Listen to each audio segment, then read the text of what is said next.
Di hari kiamat nanti, ketika semua manusia gemetar menunggu hasil timbangan, gunung-gunung berterbangan seperti kapas, langit terbelah, dan suara mizan menggema di seluruh padang mahsyar.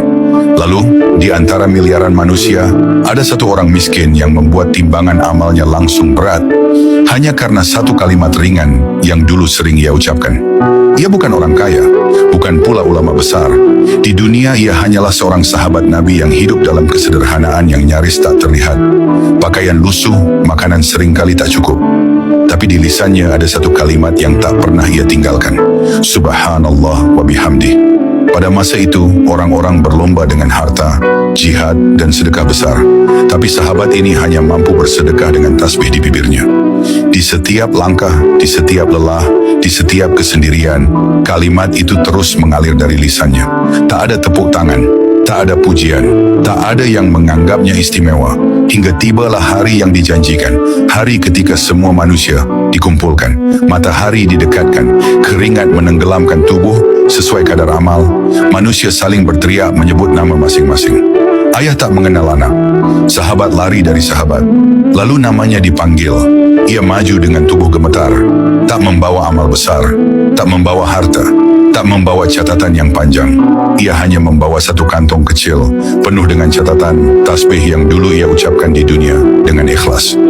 Malaikat pencatat amal berdiri, mizan pun dibentangkan. Amal-amal kecil mulai diletakkan. Satu tasbih, satu pahala, dua tasbih, dua pahala, 10, 100, 1000. Lalu sesuatu yang membuat seluruh padang mahsyar terdiam terjadi. Setiap kali kalimat subhanallah wa bihamdih diletakkan di timbangan, mizan itu bergerak semakin berat. Hingga akhirnya timbangan kebaikannya jatuh menghantam dasar dengan suara menggelegar. Amal baiknya mengalahkan seluruh dosa yang ia bawa. Para malaikat terdiam, manusia tercengang, langit pun menjadi saksi.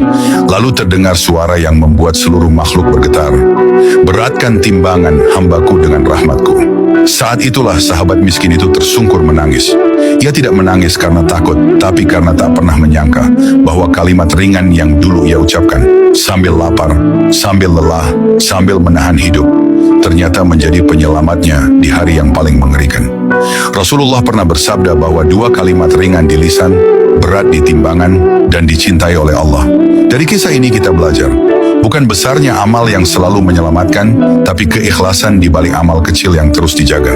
Jika kisah ini membuat hatimu bergetar, tuliskan di komentar, Subhanallah wa bihamdih, dan bagikan agar semakin banyak jiwa yang menyiapkan timbangan mereka sebelum terlambat.